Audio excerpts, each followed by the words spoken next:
Hello everyone, welcome back to Izzy May's Life. If you're new here, my name's Izzy. I talk about all things skincare, whether that's my own personal experiences, your questions, or just breaking down ingredients so you understand more. In today's video, I'm going to talk a little bit more about myself.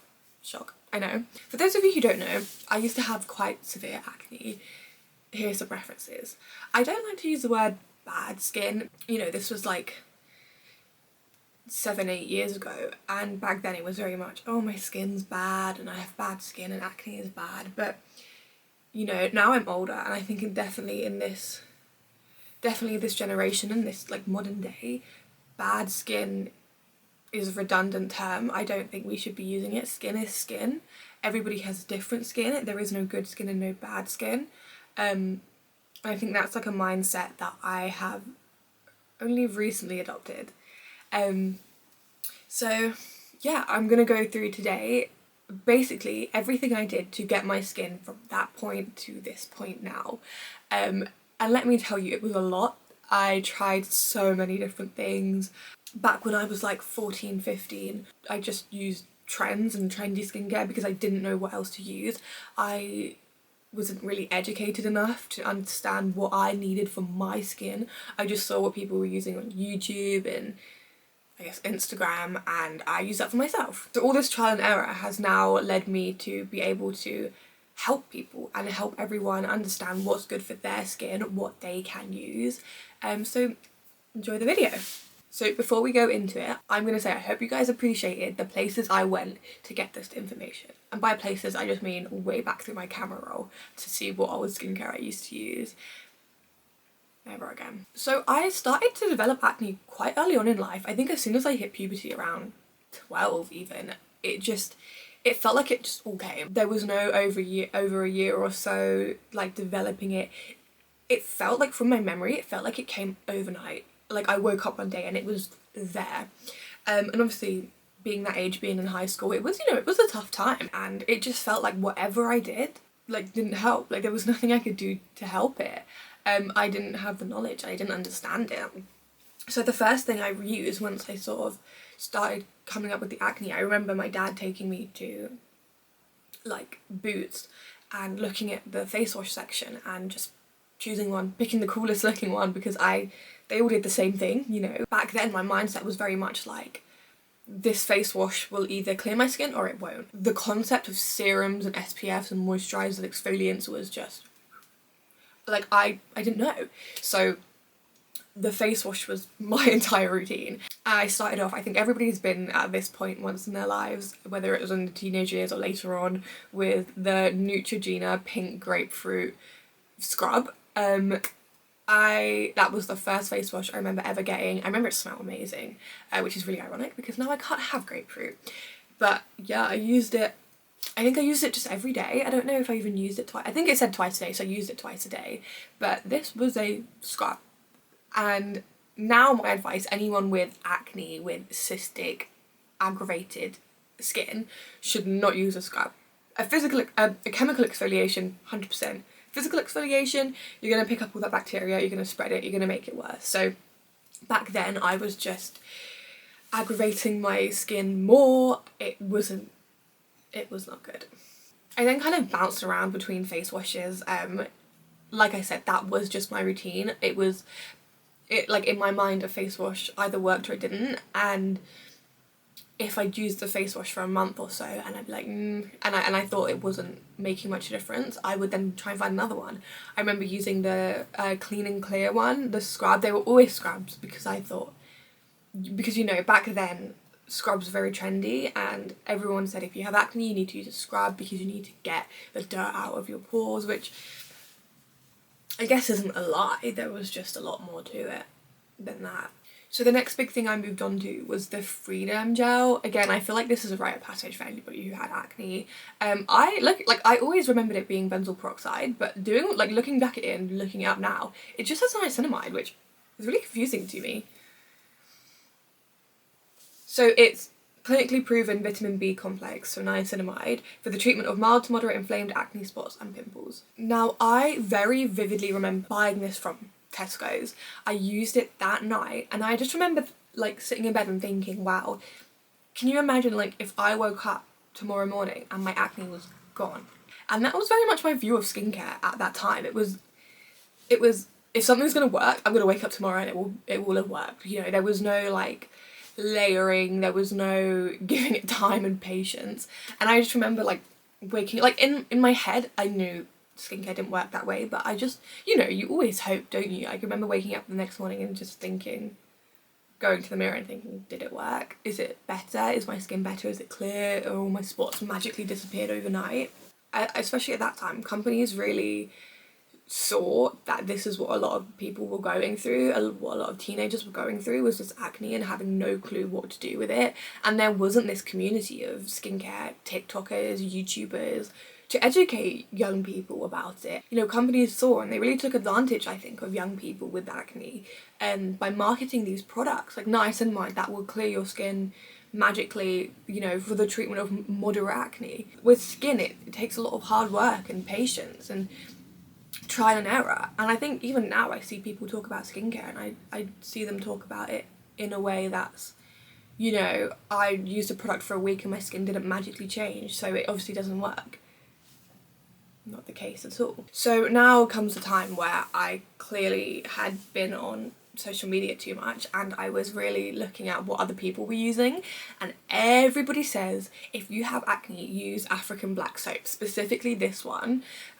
So I thought, why not? I brought a pack of 5 from Amazon, like it's not gonna work. Everybody said it's gonna work, so of course I tried it.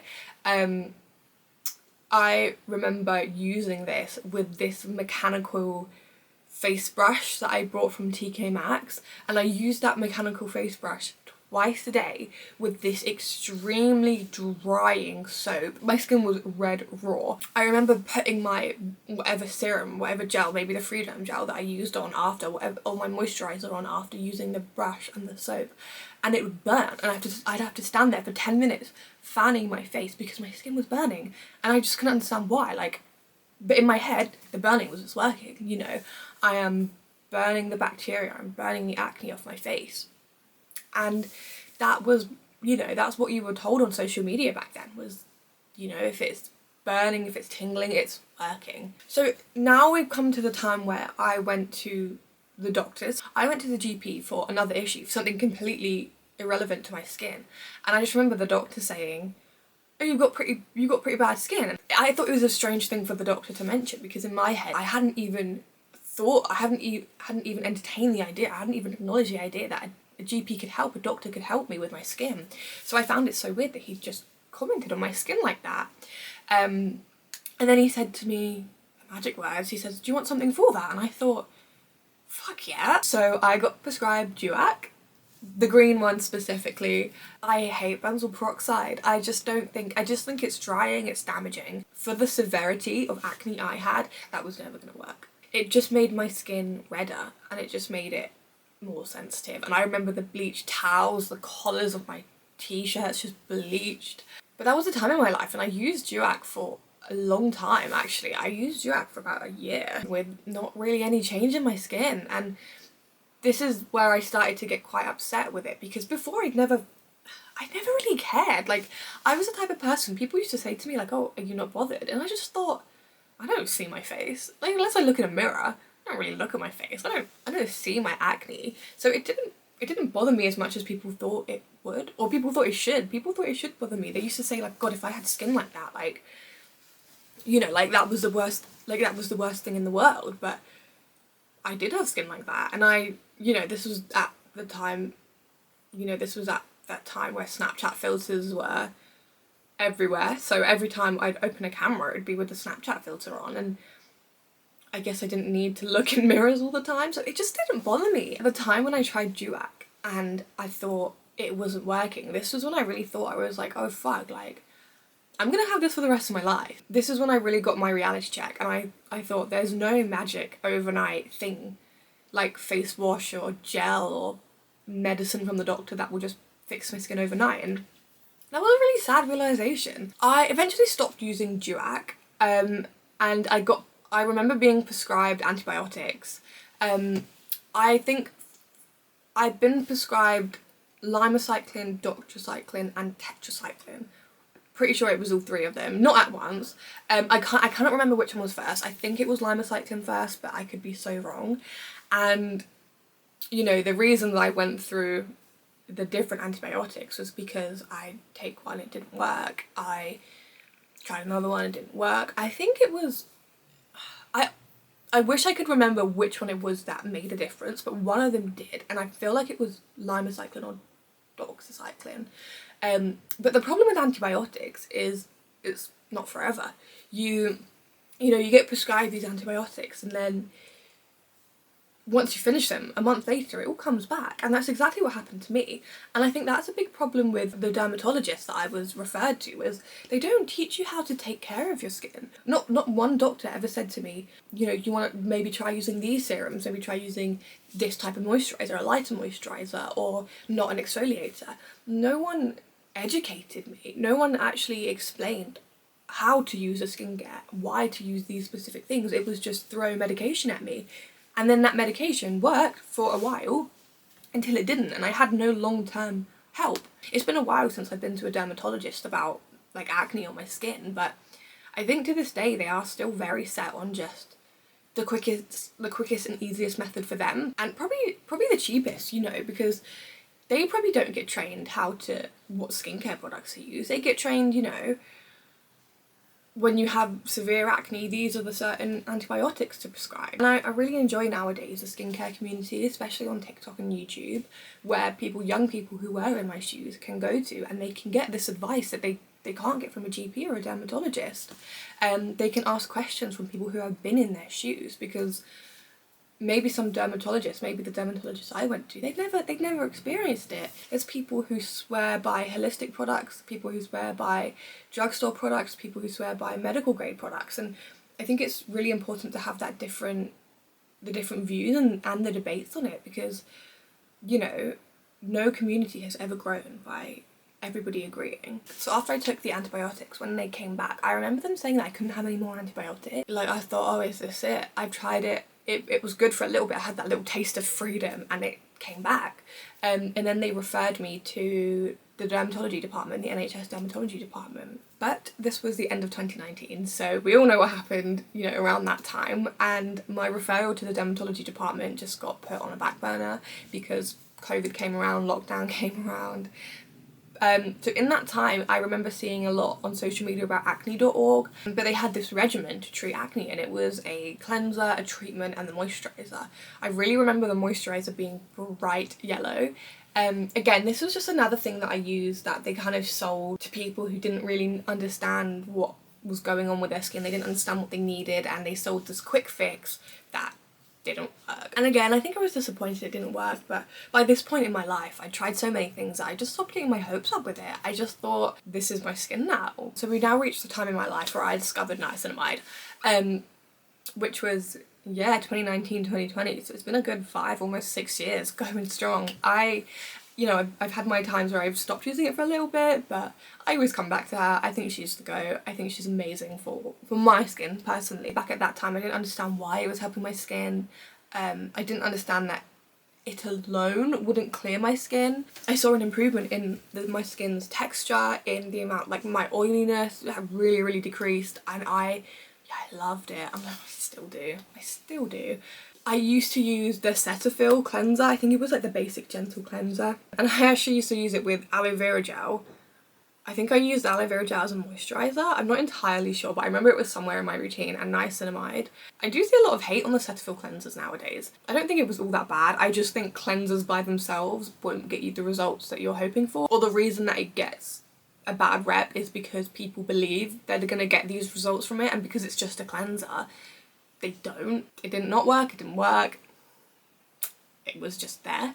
And then this was a time in my life as well where I started to oil cleanse. So I clearly now moved away from the sort of trendy, just like following what's going on in like the skincare community on Instagram, to researching a little bit more and actually figuring out what is going on with my skin and what these products do. So I discovered double cleansing, and I remember my first oil cleanser was the Clinique Take the Day Off one, this purple one.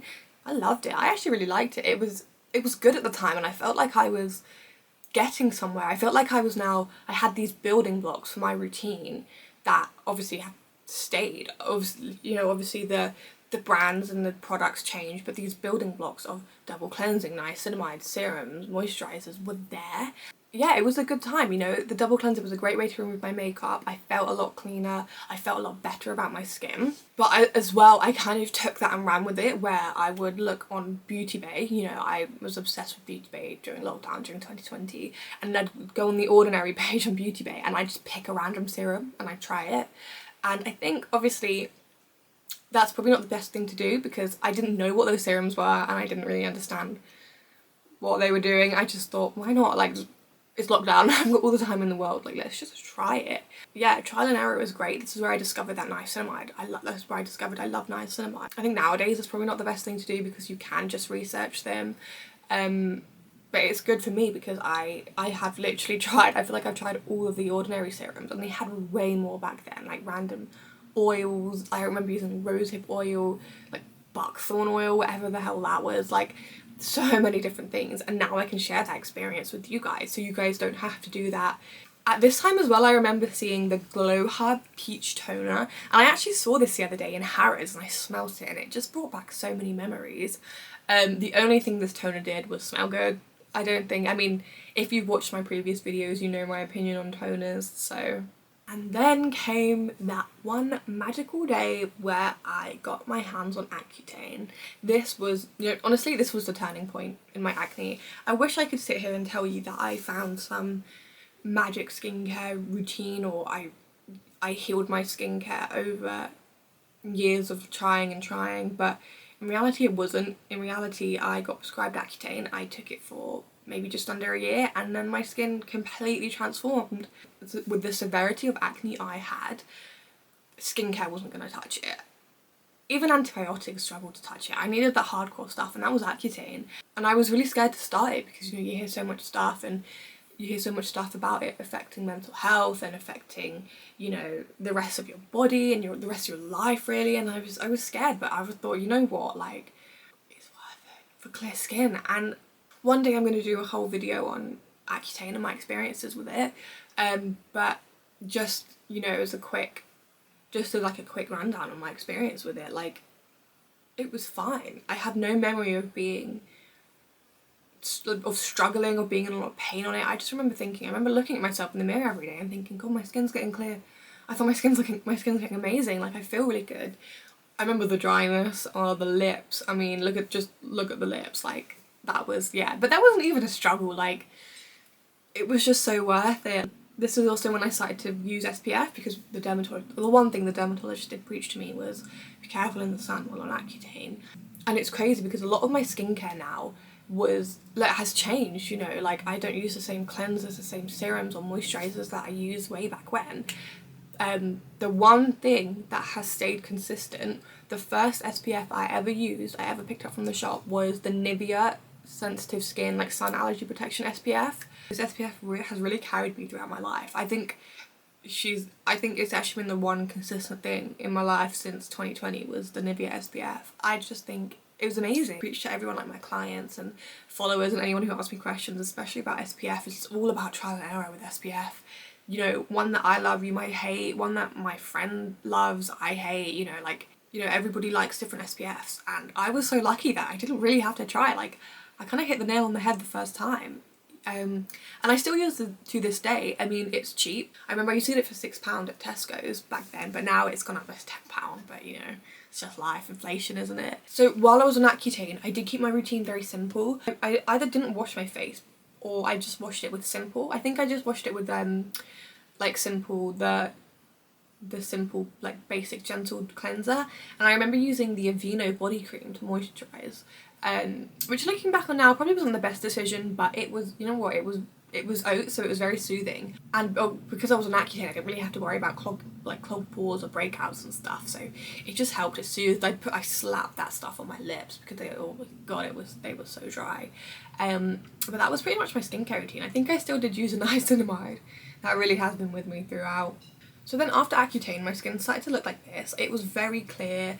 I loved it. I still had the scars and everything, but my focus then shifted from clearing my skin to keeping it clear really, and just like healthy skin and like healthy happy skin. But this is when I got my first job and I worked with Elemis, so I had a discount on a lot of Elemis stuff, and I tried the Elemis superfood cleanser.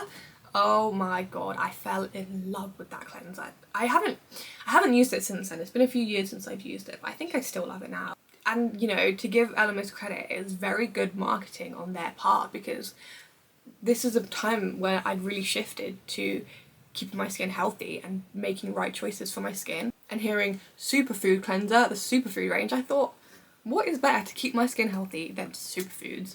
So it was really the perfect time in my life for it. I got it at a really good discount because obviously I worked with Elemis, and it was really good. I felt like it really cleansed my skin but without stripping it, and that's what I struggled with cleansers for a while. Was I understood why, you know, I understood why my skin felt tight and dry after I cleansed my face with, you know, back then with the Neutrogena cleansers and everything, and I started to realise that that was stripping, that wasn't a good thing, and I started to consciously look for cleansers that wouldn't do that, and the Elemis was the first one that I found that kind of hit that perfect balance of cleansing enough without stripping it. I also discovered at this time snail mucin, the CosRX snail mucin. I used this for quite a while. I really liked it.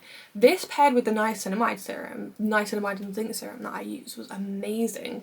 I used this together with the Elemis cleanser, and that was a good skincare routine. That routine worked for me for quite a while. So once I left that job, I could no longer get the Elemis superfood cleanser at a discount, so I stopped using it, and I went to the CeraVe gentle cleanser. I think I tried a bottle of the CeraVe salicylic acid one, but I realised pretty quickly that I don't need to be exfoliating my face with salicylic acid twice a day, especially when I don't have acne to be concerned about, so I switched to the gentle one. This is when I started a new job at a clinic, and the clinic offered Obagi. So now I didn't have the acne anymore. I was left with all this acne scarring, and I just thought, right, like this is my next goal. Like I want to, you know, I want to get rid of this. I want to help it, you know, I want to fade it, and I want to help my skin texture and everything. After about a year of being off the Accutane, my skin started to get quite oily again. The acne didn't come back, but it was for sure oily, and I wanted to sort that out. I wanted to find a few things that helped, and the clinic I started my new job at offered Obagi products, which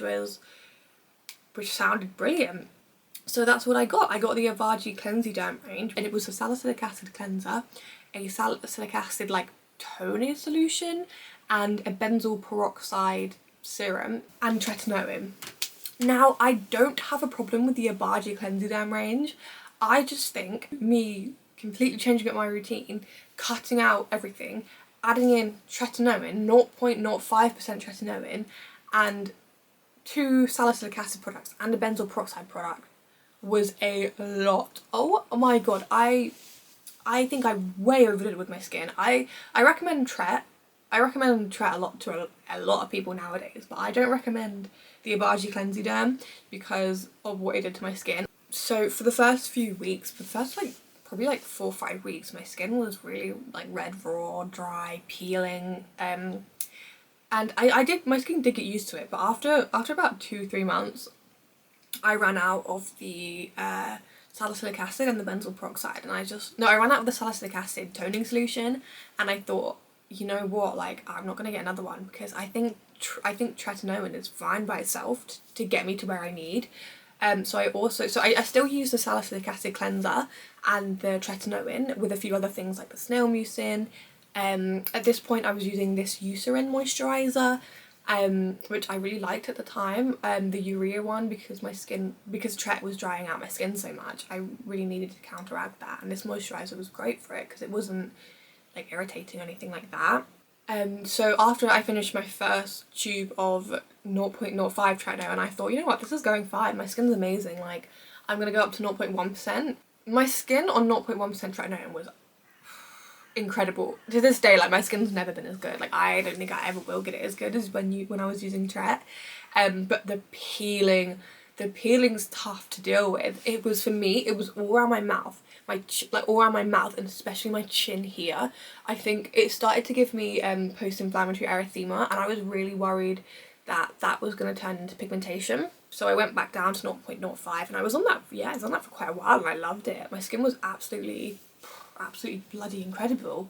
I recommend Tretinoin to everyone, to clear acne, to help with scarring, pigmentation. It helped my scarring a lot, even though I do have pitted scarring, which is difficult to get out with topical products alone. You know, you do need treatments really for it. It definitely improved it.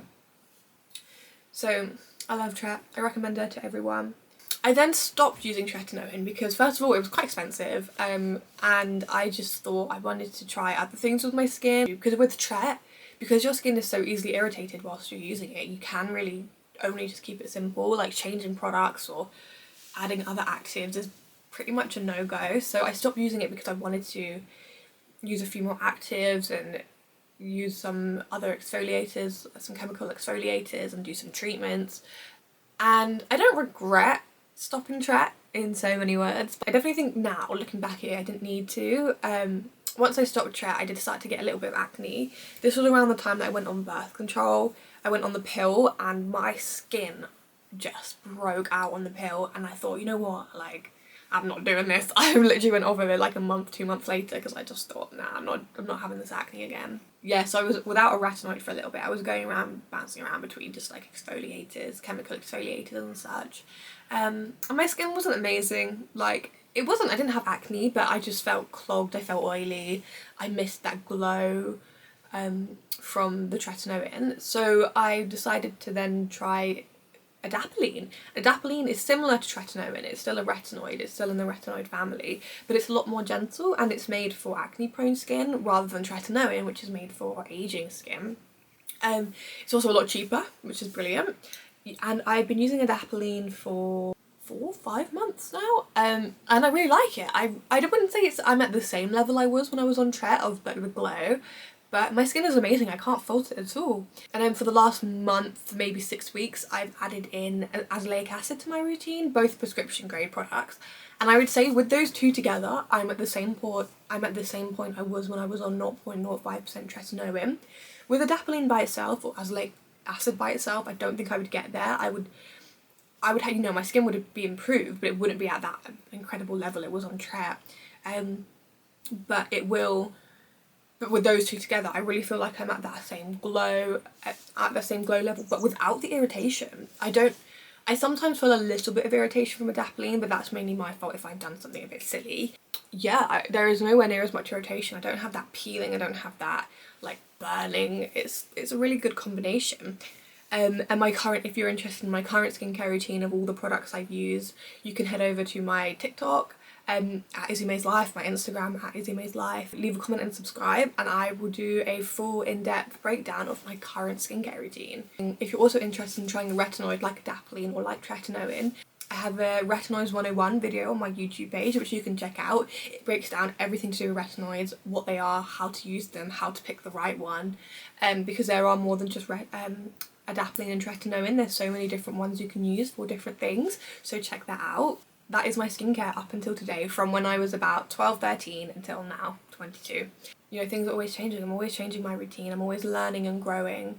And I think that's very important with skincare, is learning and growing. You know, I touched on this earlier of, you know, people ask me, you know, do you think holistic skincare is good? Do you think medical grade skincare is good? Do you think drugstore skincare, high-end skincare? You know, I like aspects from all of those sort of like branches of the community. I know there's a lot of maybe arguments that goes on between these like different sub-communities, but I think it's really important to have those different opinions in the skincare community. If we all like the same thing and all use the same thing, we would never grow, we'd never learn, we'd never try new things. So it's really important to keep an open mind when it comes to skincare, and I hope that you like my videos. I hope that you enjoy my channel to learn about skincare, to learn about my experiences, to learn about different products, different ingredients and everything. If you enjoyed this video, if you enjoyed hearing a little bit about my experience with skincare, dermatologists and everything, please feel free to hit subscribe for more videos.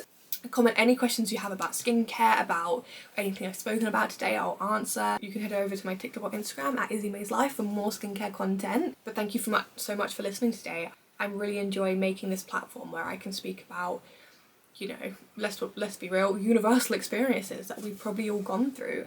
That's all. Thank you so much for watching. See you next time.